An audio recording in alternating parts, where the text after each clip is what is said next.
तो hello everyone. तो आज का जो वीडियो का टॉपिक है तो यहाँ पर भाई टूल वेबसाइट के लिए यहाँ पर कोडिंग कैसे सीखें।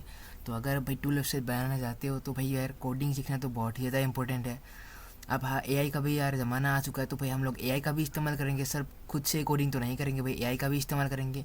तो सब कुछ बताएंगे भाई इस वीडियो में। एंड भाई इस वीडियो को देखने का आपको सब कुछ पता लग जाएगा, आइडिया हो जाएगा। एंड टूल वेबसाइट बनाने से लेकर उसको मोनेटाइज कैसे करें, उससे अर्निंग कैसे होती है, मतलब कौन कौन सी रेवेन्यू सोर्सेज होता है ना, तो उन सब के बारे में बात करेंगे। तो चलिए भाई शुरू करते हैं। तो भाई मैंने पहले से लिख के रखा है how to learn coding for building tool websites for blogging. तो हम लोग यहाँ पर ब्लॉगिंग करते हैं तो भाई मेरा थोड़ा इंग्लिश थोड़ा कमज़ोर है तो इंग्लिश पे आप इतना ध्यान मत दो।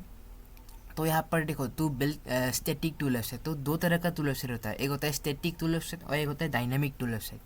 तो जो स्टैटिक टूल वेबसाइट होता है वो क्या होता है भाई, चेंजेस नहीं होता है उसमें, बस एक बार आपको बना के छोड़ना पड़ता है। उसमें ना ही कोई डेटाबेस वगैरह उतना होता है, बस स्टैटिक होता है। उसमें आप एक बार बना के उसको होस्टिंग में डाल दो भाई, वो भाई चलता रहेगा, उसमें कोई भी मेंटेनेंस वगैरह की ज़रूरत नहीं होता है। तो भाई स्टैटिक वेबसाइट बनाने के लिए आपको भाई क्या क्या करना होगा। तो भाई सबसे पहले तो भाई एच टी एम एल भाई सब समझ रहे हो ना, जो हाइपर टेक्स्ट मार्कअप लैंग्वेज इसको बोलते हैं। तो भाई HTML आपको सीखना है भाई, ये बेसिक सा है, मतलब वेब का यहाँ पर आपको HTML सीखना है पहले। ये बहुत ही इजी होता है, समझ रहे हो, मतलब ये स्टार्ट जो होता है, ये शुरुआत ये बहुत ही इजी होता है HTML सीखना। तो अब HTML सीखो यहाँ पर, एक दो हफ्ते में आप आसानी से यहाँ पर सीख जाओगे, कोई बड़ी बात नहीं है HTML। एंड उसके बाद आपको नेक्स्ट यहाँ पर सीखना है यहाँ पर CSS। जी हाँ, CSS मतलब जिससे हम लोग अपने जो वेबसाइट है, जो टूल वेबसाइट वगैरह है, उनको डिज़ाइन कर सकते हैं। डिज़ाइनिंग के लिए भाई यूज़ होता है CSS। तो ये हमारा HTML जो है ना, ये हो गया स्केलेटन। जो अब स्केलेटन बोले तो कि भाई ये हड्डियाँ, मतलब समझ रहे हो, ये हड्डियों का काम करते हैं। HTML के बिना भाई कुछ नहीं है भाई। अगर HTML नहीं होता है ना तो CSS डाल के भी कोई फायदा नहीं। मतलब CSS समझ लो मांस है, मतलब शरीर में जो मांस होता है ना भाई, उसको भाई मांस समझ लो। और ये जो HTML है ये है हड्डियाँ। तो आपको हड्डियाँ पहले डालना होगा, ठीक है ना, उसके बाद आप डालोगे उसके ऊपर मांस, मतलब तभी यार बॉडी बनेगा, है ना। तो ये CSS हो गया। उसके बाद ये जो जावास्क्रिप्ट है ना, ये भाई हार्ट है, समझ रहे हो ना, ये दिल है पूरा। इसके बिना तो भाई कोई काम हो ही नहीं सकता यार वेबसाइट के ऊपर। तो ये आपको तीसरे नंबर पे सीखना है जावास्क्रिप्ट। HTML में आपको 2-3 हफ्ते लगेंगे, CSS में भी आपको 1 से 1.5 महीना लग सकता है, और जावास्क्रिप्ट में आपको भाई 3 से 6 महीना भी लग सकता है। डिपेंड करता है कि आप किस हिसाब से, कितनी तेज़ी से आप यहाँ पर लर्न करते हो चीज़ों को। और मैं ये नहीं बोल रहा कि आपको एकदम पूरा प्रो लेवल का जावास्क्रिप्ट सीखना है, ऐसा नहीं है। आप यहाँ पर जो भाई बिगिनर टू इंटरमीडिएट लेवल भी सीख सकते हो। सो ये तीनों चीज़ आपको सीख लेना है भाई, HTML CSS एंड जावास्क्रिप्ट। तो ये तीनों जब सीखोगे तो भाई आप बेसिक से बेसिक जो यहाँ पर टूल वेबसाइट होते हैं उनको आप इजीली बना सकते हो, डेवलप कर सकते हो। एंड भाई ChatGPT के साथ भी आप यहाँ पर जो सेट वगैरह करके भाई इनके सोल्यूशंस ढूंढ सकते हो। तो आप आसानी से जो है ना ये तीनों चीज़ सीखे यहाँ पर आप टूल वेबसाइट बनाना शुरू कर सकते हो, स्टार्ट कर सकते हो, ठीक है। तो मतलब with this knowledge you can start building basic tool websites. तो ये तो हो गया भाई हमारा HTML CSS एंड जावास्क्रिप्ट। तो इसके ऊपर हमको यहाँ पर जाना है भाई नेक्स्ट लेवल, समझ रहे हो ना, क्योंकि आजकल सब ज़माना चल रहा है भाई कि यार मॉडर्न वेब एप्लीकेशन का मतलब यहाँ पर जो इंटरेक्टिव हो, जो मतलब रियल ऐसा लगे कि भाई हाँ ये साला वेबसाइट जिंदा है, ऐसा लगे, है ना। तो मतलब उसके लिए हमको क्या करना है यहाँ पर, to build interactive modern web apps. तो लर्न आपको क्या करना पड़ेगा यहाँ पर, रिएक्ट JS एंड टाइपस्क्रिप्ट, ठीक है ना। तो ये जो टाइपस्क्रिप्ट है ना भाई, ये बहुत जगह पे यूज़ होता है। ये थोड़ा जावास्क्रिप्ट की तरह ही है, मतलब जावास्क्रिप्ट थी है बेसिकली, लेकिन ये थोड़ा अलग हम लोग इसको लिखते थोड़ा सा। तो भाई ये टाइपस्क्रिप्ट और रिएक्ट JS आपको सीखना है। तो रिएक्ट जो है ना भाई, इसको भाई मोबाइल जो एप्लीकेशन वगैरह होता है, जो नेटिव एप्लीकेशन होता है मोबाइल एप्लीकेशन, तो उन पे भी यहाँ पर इस्तेमाल किया जाता है। जो रिएक्ट नेटिव है वो, लेकिन ये है भाई रिएक्ट JS, ठीक है ना। जो रिएक्ट JS है वो यहाँ पर वेब के लिए यूज़ होता है, मतलब जो वेबसाइट वगैरह होता है उसको बनाने के लिए। तो ठीक है, तो आपको यहाँ पर रिएक्ट JS से शुरुआत करना है यहाँ पर। एंड आपको यहाँ पर टाइपस्क्रिप्ट वगैरह का जो बेसिक्स है, मैं ये नहीं बोल रहा कि आपको यार पूरा एडवांस लेवल पे जाना है यार, ऐसा नहीं है। मैं भी यार बेसिक्स ही जानता हूँ, बेसिक्स या फिर इंटरमीडिएट जो लेवल होता है आपको वहीं पे आपको शुरुआत करना है। तो आप वहाँ से आप आसानी से स्टार्ट कर सकते हो। उसके बाद आपको क्या करना है भाई, तालिबान CSS। जी तालिबान CSS, अगर आप इसको मतलब इसके ऊपर आसान मतलब प्रैक्टिस वगैरह करोगे ना भाई, तो आपको यार CSS जो बेसिक्स है ना, आप इसको थोड़ा स्किप भी कर सकते हो, या फिर बेसिक्स तो मैं बोलूँगा बेसिक्स स्किप मत करो, क्योंकि कभी कभी क्या होता है यार, CSS को हम कुछ कस्टम तरीके से भी डालते हैं, जो तालिबान CSS में भी शायद नहीं होता है। तो उन केसेस में यार हमको CSS जो बेसिक्स होते हैं ना उनकी ज़रूरत होता है। तो CSS बेसिक्स तो यार कर लो, ठीक है ना, एडवांस लेवल पे उतना जाने की ज़रूरत नहीं है। CSS बेसिक्स सीखने के बाद आप यहाँ पर तालिबान CSS सीख सकते हो, ठीक है। इसमें क्या होता है, हमको यार स्टाइल वगैरह लिखने की ज़रूरत नहीं है। इसमें बस हमको बस क्लास डालना पड़ता है, क्लास का जो नेम होता है उनको डालना पड़ता है। तो ऑटोमेटिकली जो है हम यहाँ पर जो बटन वगैरह के लिए हम लोग आ जाता है, ठीक है ना। बटन के लिए हम आसानी से कोई भी यार क्लास का बस नाम डालना है हमको, स्टाइल हमको यहाँ पर CSS लिखने की ज़रूरत नहीं है पूरा का पूरा, हमको बस क्लास का नाम डालना है, ठीक है ना। मतलब जो HTML है ना उसी के अंदर हमको यहाँ पर क्लास का नाम हम डाल सकते हैं, एंड हमको यहाँ पर उसको HTML को लीव करने की भी ज़रूरत नहीं है, समझ रहे हो। मतलब CSS फाइल हमको अलग से क्रिएट करने की ज़रूरत नहीं है। ये जो ताइवान CSS है ना, ये हमको यहाँ पर क्या करेगा भाई, हमको बस नाम मेंशन करना है कि हमको कौन सा क्लास है, जैसे कि यहाँ पर फॉन्ट का कौन सा साइज है, जैसे कि फॉन्ट एक्सेल हो गया, फॉन्ट मीडियम हो गया, ठीक है ना। तो ऐसे ऐसे हमको बस यहाँ से फॉन्ट का साइज वगैरह या फिर हम लोग कुछ भी चेंज कर सकते हैं भाई ताइवान CSS की मदद से। उसके बाद हमको क्या करना है भाई, सूज AUI, सॉरी यहाँ पर शायद यू होना चाहिए था, एंड सूज NUI लाइब्रेरी, ठीक है। तो आपको आपको करना क्या है भाई, आपको यहाँ पर UI लाइब्रेरी को यहाँ पर चूज़ करना है, समझ रहे हो ना। जैसा कि यहाँ पर सेक्शन हो गया, रेडक्स UI प्लस ताइवान, उसके बाद डाइजी UI। तो ये सब क्या होता है, UI लाइब्रेरी, जो मतलब यूज़र का इंटरफेस है, समझ रहे हो। हम लोग क्या करते हैं, देखो ऐसा तो होगा नहीं कि हम लोग एक ही बस टूल वेबसाइट बनाएंगे ज़िंदगी में, है ना भाई। हज़ार हो सकता है हम लोग 10 15 20 यार 50 100 टूल वेबसाइट बनाए, अलग अलग डिज़ाइन का, सभी का डिज़ाइन अलग हो सकता है ना। तो हमको क्या करना होगा, हमको यहाँ पर बहुत सारा जो UI होता है ना, UI एलिमेंट्स, जैसा कि यहाँ पर पॉपअप्स हो गया या फिर बटन्स हो गया, नेविगेशन मेन्यू हो गया, या फिर जो भी डिलॉग वगैरह हो गया, अलर्ट डिलॉग हो गया, समझ रहे हो। तो उन सब के लिए हमको यहाँ पर हमको यार बार बार ताइवान CSS से यहाँ पर बनाने की ज़रूरत नहीं है। तो उसके लिए हम लोग क्या कर सकते हैं, एक UI लाइब्रेरी अपना चूज़ कर सकते हो। डिफरेंट मतलब अलग अलग प्रकार का यहाँ पर UI लाइब्रेरी होता है, सेक्शन हो गया, रेडेक्स, या फिर ये सब देख सकते हो। तो यहाँ पर आपको जहाँ पर आपको बनी बनाई कंपोनेंट्स मिलेगा, आप उन कंपोनेंट्स को बस डालो, मतलब बटन का कंपोनेंट होता है, उस बटन को डालो भाई, आपका पूरा बटन आ जाएगा। पॉपअप का आपको पॉपअप मेन्यू दिखाना है, आपको पॉपअप का जो कंपोनेंट होता है ना उसको भाई लाओ, और आपका यहाँ पर पॉपअप यहाँ पर दिख जाएगा। उसके लिए आपको कोई एडिशनली भाई CSS फिर से लिखने की ज़रूरत नहीं है। तो ये होता है भाई UI लाइब्रेरी का जो एडवांटेज होता है। तो आप यहाँ से आसानी से, यार मैं यूज़ करता हूँ फिलहाल सेक्शन UI, तो आप भी यार इसके साथ जा सकते हो, ये आसान है और बहुत लोग इसी को रिकमेंड करते हैं। उसके बाद भाई हम लोग क्या करते हैं, वेब सूज an AI web app builder है या फिर AI वेबसाइट बिल्डर है।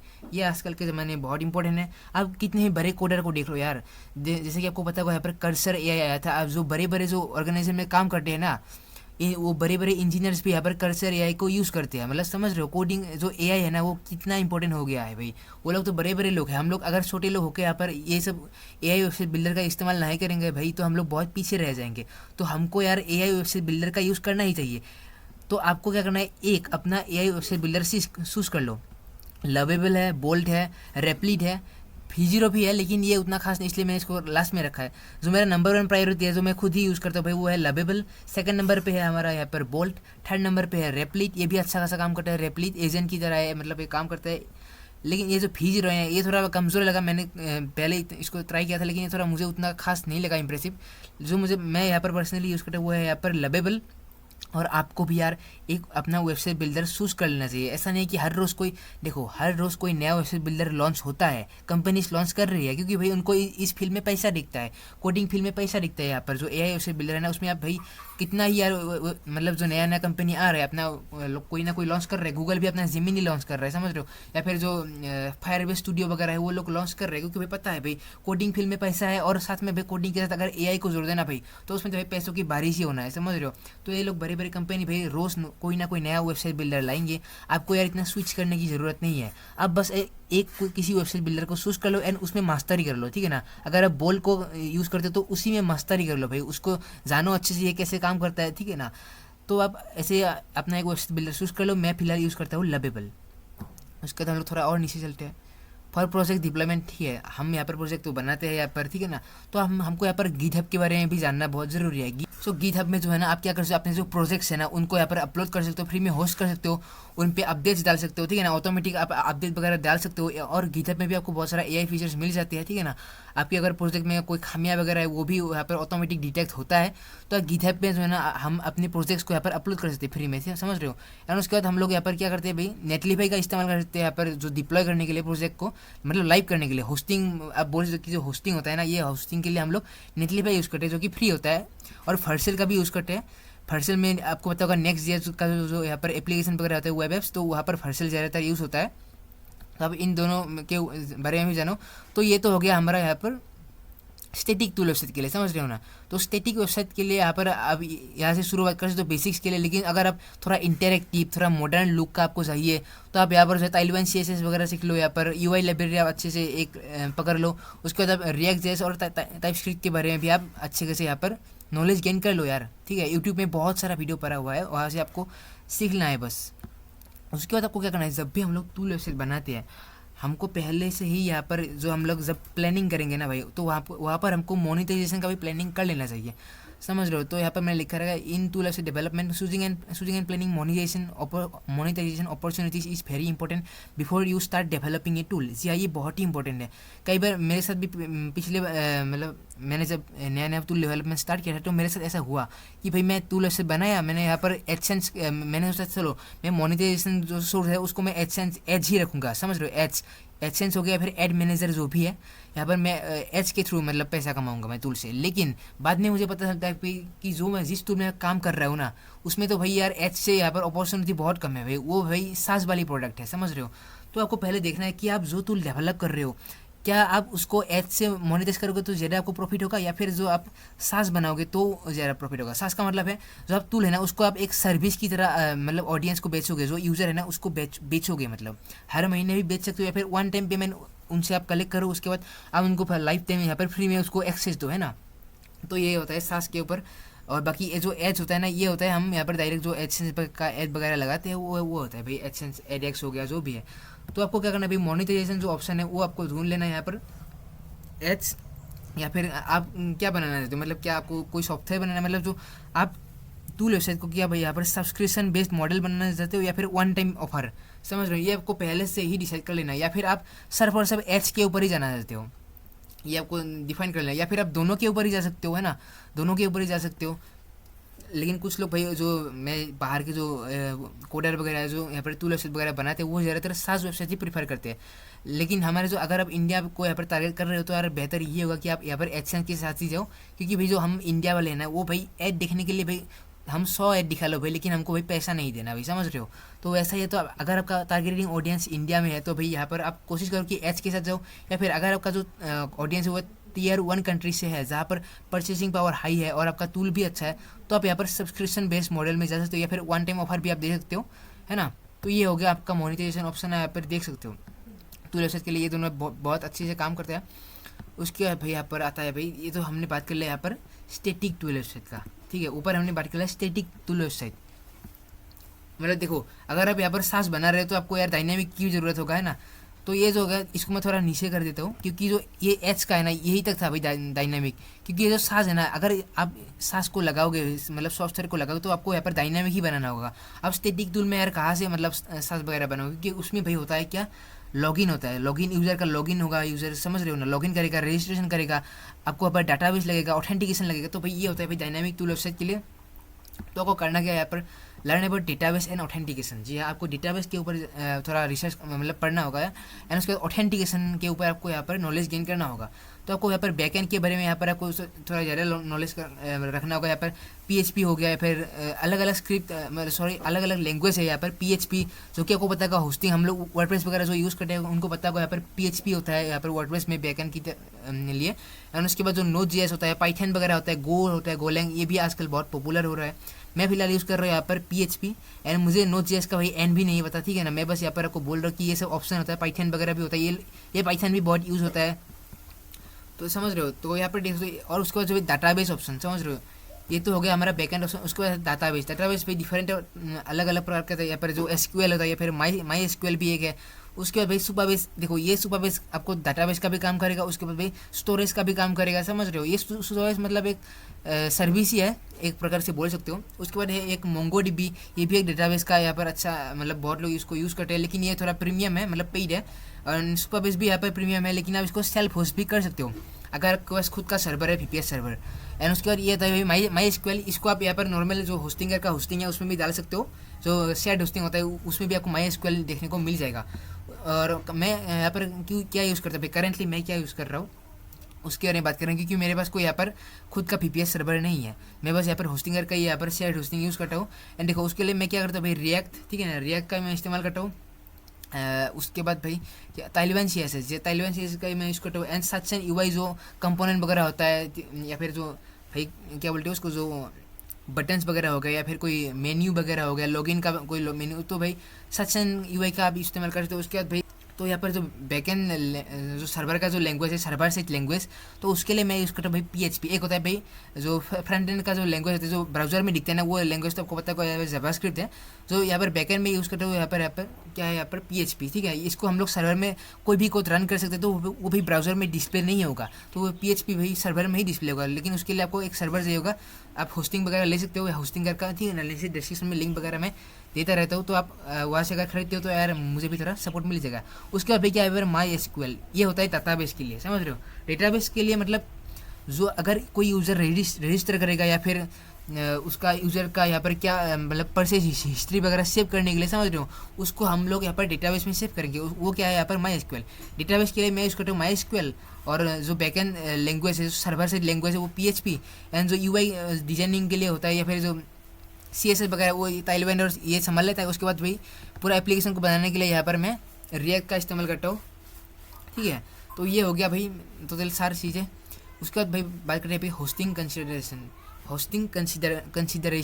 तो भाई as a full stack tool website developer you will need a VPS, ठीक है ना भाई, ठीक है। अगर देखो VPS के लिए, VPS भी उतना महंगा नहीं है। आपको अगर आप होस्टिंग के बारे में जानते हो तो आपको पता होगा 450 रुपये, 450 रुपये के आसपास आपको मंथली होस्टिंग प्लान, मतलब जो VPS होस्टिंग प्लान है वो मिल जाता है। तो VPS होस्टिंग भाई क्यों इंपॉर्टेंट है, तो देखो हम लोग, देखो ये फुल स्टैक जो एप्लीकेशन होता है ना, इसमें क्या होता है ना, अगर हम लोग शेयर्ड होस्टिंग लेते हैं ना, तो उसमें कोई लाइब्रेरी वगैरह है ना, कस्टम लाइब्रेरी हमको ज़रूरत होता है, कोई इमेज वगैरह कंप्रेशन करने के लिए, समझ रहे हो, जो इमेज को यहाँ पर सेंड कन्वर्ट वगैरह करने के लिए, कोई भी हमको ओपन सोर्स, आजकल जो है ना ओपन सोर्स बहुत सारे लाइब्रेरी होते हैं, तो उनको हमको क्या करना भाई, इंस्टॉल करना पड़ता है अपने सर्वर पे। लेकिन अगर आप होस्टिंगर का यहाँ पर शेयर्ड होस्टिंग, क्लाउड होस्टिंग हो गया, बिजनेस वेब होस्टिंग, अगर ये सब लोगे ना, तो आप यहाँ पर कोई भी ऐसा कस्टम लाइब्रेरी वगैरह इंस्टॉल नहीं कर सकते हो, समझ रहे हो ना। जो डिपेंडेंसी वगैरह होता है वो आप इंस्टॉल नहीं करते हो। लेकिन जब आप एक VPS लोगे ना, वर्चुअल प्राइवेट सर्वर, तो उसमें आप यहाँ पर इंस्टॉल कर सकते हो, कोई भी यार सॉफ्टवेयर वगैरह इंस्टॉल कर सकते हो आराम से यहाँ पर, समझ रहे हो। कोई भी स्टेक हो गया, मर्ज स्टेक हो गया यहाँ पर, या फिर जो अपासी का जो PHP का भी कोई स्टैक होता है, समझ रहे हो ना, तो वो सब आप यहाँ पर इजीली इंस्टॉल कर सकते हो अपने सर्वर में, मतलब आपको फुल कंट्रोल है यार। लेकिन शेयर होस्टिंग वगैरह में यहाँ पर आपको वो कंट्रोल नहीं मिलेगा। तो इसलिए जो है, अगर आप देखो बिगिनर हो तो यार आप शेयर होस्टिंग के साथ जाओ, लेकिन जब आप धीरे धीरे ग्रो करोगे ना, आपका जो बजट वगैरह बढ़ेगा, मतलब आपका अर्निंग भी अच्छा खासा होने लगेगा, तो आप VPS के साथ बाद में यहाँ पर शिफ्ट कर लेना। क्योंकि भाई वहाँ पर जो है आप फुल आपको कंट्रोल मिलेगा, आप कोई कुछ भी चीज़ कर सकते हो यार, कुछ भी टूल बना सकते हो वहाँ पर, जैसे आपकी मर्जी हो। जैसे कि आपको पता होगा बैकग्राउंड रिमूवर का एक चीज़ है, आप यार होस्टिंग करके यार शेयर होस्टिंग में, तो आप यहाँ पर कोई बैकग्राउंड रिमूवर का यहाँ पर सॉफ्टवेयर नहीं डाल सकते ना, उसके लिए आपको यहाँ पर प्राइवेट सर्वर ही चाहिए होगा, जो VPS होता है वो चाहिए होगा, है ना। तो क्योंकि यहाँ पर बैकग्राउंड रिमूवल के लिए भी कोई यहाँ पर लाइब्रेरी वगैरह होता होगा, है ना, तो मैंने उन सब के ऊपर इतना रिसर्च नहीं किया है। तो देखो एग्जांपल 1 यहाँ पर मैंने लिखा है, using Supabase as a hosted service require a monthly fee, ठीक है ना। आपको पता होगा सुपरबेस, अगर आप खोलोगे ना सुपरबेस, गूगल में सर्च करके जाओगे, वो लोग क्या करते हैं, यहाँ पर आपको मंथली फ़ी देता है। लेकिन अगर आप मंथली फ़ी चाहिए होता है सुपरबेस को यूज़ करने के लिए, लेकिन अगर आपके पास एक VPN है ना, क्योंकि सॉरी VPS है ना, क्योंकि ये सुपरबेस तो भाई ओपन सोर्स है ना, ओपन सोर्स है ये, तो आप अगर आपके पास एक VPS सर्वर है, तो आप इजीली जो ना इस सुपरबेस को अपने सर्वर में डाउन मतलब इंस्टॉल कर सकते हो। एंड वहाँ पर से आप सारा का सारा सुपरबेस का जो सारा जो फीचर है, एक तरह से फ्री में यूज़ कर सकते हो। बस आपको अपना VPS का सर्वर का कॉस्ट जो होस्टिंग कंपनी है उनको देना है, समझ रहे हो। मतलब सुपरबेस वगैरह सब कुछ आप यहाँ पर इंस्टॉल कर सकते हो एक ही सर्वर में, तो ये एक बहुत ही अच्छी बात है। तो आपको बस होस्टिंग का कॉस्ट ही देना है, जो होस्टिंग कंपनी है, तो VPS का बस कॉस्ट देना है आपको बस। उसका एग्जांपल 2 है यहाँ पर, डिप्लॉइंग विथ नेटलीफाई और फर्सेल।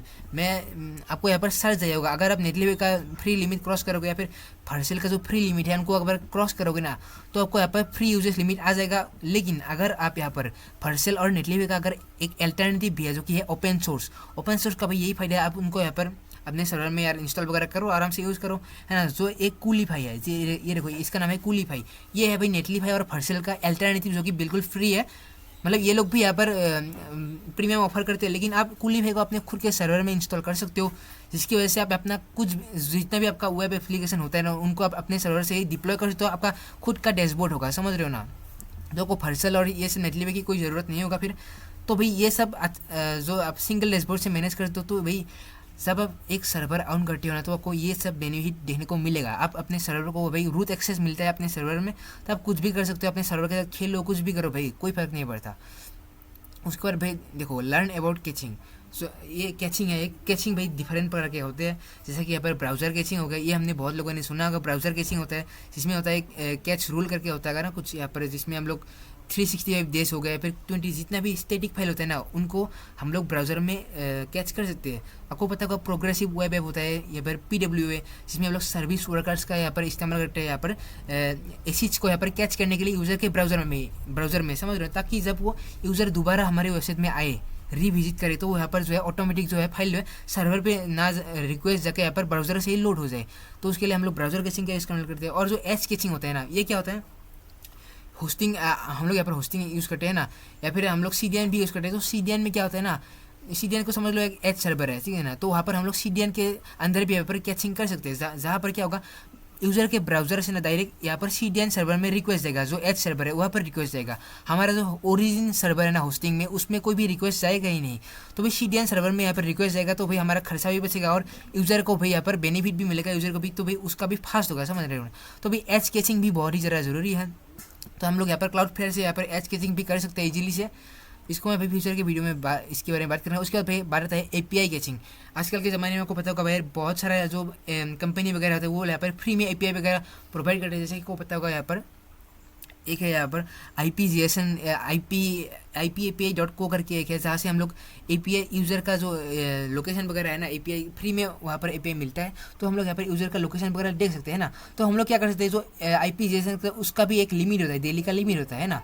तो हम क्या कर सकते हैं, एक ही यूज़र के लिए, जो यूज़र बार बार हमारे वेबसाइट को आ रहा है ना, तो वो भाई बार बार API को यहाँ पर रिक्वेस्ट मारने से अच्छा है एक बार हम लोग जैसे यूज़र पहली बार के लिए विजिट करेगा, एक बार हम लोग API रिक्वेस्ट करें उस सर्वर में है ना, जो API एंड पॉइंट है, तो वहाँ पर रिक्वेस्ट करके भाई उसका यूज़र का लोकेशन हो गया या फिर API का जो API का नंबर है वगैरह होता है, उन सबको भाई कैच करके यूज़र के ब्राउज़र में है, ठीक है ना, या तो यूज़र के ब्राउज़र में सेव करे या तो हमारे खुद के सर्वर में सेव करे, मतलब उसको कैच करे टेम्परेरी, समझ रहे हो ना, उसको टेम्परेरी कुछ समय के लिए उसके हम लोग टाइमिंग वगैरह भी लगा सकते कि हाँ भाई इतने टाइम बाद यहाँ पर ये जो API का कैच है वो फैलित नहीं रहेगा। तो ये सब हम लोग यहाँ पर थर्ड पार्टी जो API होता है ना, तो वो हम अपने सर्वर में या फिर यूज़र के ब्राउज़र में हम लोग ईजिली कैच कर सकते हैं। तो आपको यहाँ पर इन तीनों के बारे में भी अच्छा खासा नॉलेज गेन कर लेना है, क्योंकि भाई अगर ये सब आपने गेन कर लेना है नॉलेज यहाँ पर कैचिंग के ऊपर, तो आप भाई अच्छा खासा होस्टिंग कॉस्ट बचा सकते हो यहाँ पर, सब आप यहाँ पर फुल स्टैक एप्लीकेशन बनाओगे। उसके बाद भाई देखो अभी जो है यहाँ पर एक अगर आप ये सब सभी सीख लो तो आप यहाँ पर एक फुल स्टैक टूल से बनाने के लिए रेडी हो, जिसमें यहाँ पर लॉगिन वगैरह भी होगा, ऑथेंटिकेशन भी होगा, है ना, डेटाबेस का भी सपोर्ट होगा, ठीक है। तो भाई ये सब इतना इजी नहीं है, ये थोड़ा लंबा प्रोसेस है। आप यहाँ पर शुरुआत करो भाई, अगर आप बिगिनर हो, बिल्कुल आपको कुछ नहीं पता भाई HTML CSS क्या होता है, जावास्क्रिप्ट क्या होता है, नहीं पता बिगिनर, तो आप यहाँ पर HTML से शुरुआत करो। यूट्यूब में यहाँ पर बहुत सारा यहाँ पर वीडियोस पड़ा हुआ है, मैं रिकमेंड करूँगा। यहाँ पर आपको पता होगा बहुत सारा यूट्यूब चैनल है यहाँ पर जो इंडियन है भाई, इंडियन समझ रहे हो ना, इंडिया के ही यहाँ पर लोग हैं जो यहाँ पर अच्छे से उनके लंबे लंबे वीडियोस रिक्वायर कोर्स जो कि बहुत सारे घंटों का होता है। और आपको भी कोडिंग में इंटरेस्ट है तभी ये सब सीख पाओगे, वरना यार देखो आपको अगर वेबसाइट बनाने में इंटरेस्ट है, अगर आपको ब्लॉगिंग में इंटरेस्ट तो तभी ये सब सीख पाओगे। अगर कोई यार इंटरेस्ट नहीं है, बस आप पैसों के लिए आए हो, तो यार हो सकता है आपके लिए बोरिंग हो जाए ये चीज़ें, है ना। तो मैं आपको कुछ यहाँ पर रिकमेंड करूँगा, देख सकते हैं कोड विथ हरी करके एक चैनल है, तो आपने इनको देखा होगा, अगर आप कभी ना कभी यार कोड किए होंगे तो आप इनके चैनल में भी आपको यहाँ पर बहुत सारा कोर्सेज मिलेगा। आप यहाँ पर प्ले लिस्ट पे जाओ, आप यहाँ पर HTML यहाँ पर सर्च भी कर सकते हो यार, समझ रहे हो ना, HTML का जो कोर्स वगैरह है आप यहाँ पर वो भी सर्च कर सकते हो। तो आपको यहाँ पर देखो HTML फुल कोर्स यहाँ पर देख सकते हो, 8 महीने पहले यहाँ पर डाल के रखा है, ये भी शायद एक प्लेलिस्ट है। ये है रोहित मेहरा के पोते का। तो आप यहाँ पर देखो भाई, आप HTML का सीख लो यहाँ पर, उसके बाद HTML के बाद जाओ यहाँ पर CSS, उसके बाद एक के बाद एक स्टेप ऊपर जाके रहो, समझ रहे हो ना, एक स्टेप ऊपर जाते रहो। अब ऐसा नहीं कि भाई डायरेक्टली यहाँ पर मैं रिएक्ट पे कूदूँ भाई, मेरे को जावास्क्रिप्ट का बेसिक भी नहीं पता, मैं भाई डायरेक्टली रिएक्ट पे कूद रहा हूँ, आपको कुछ समझ नहीं आएगा।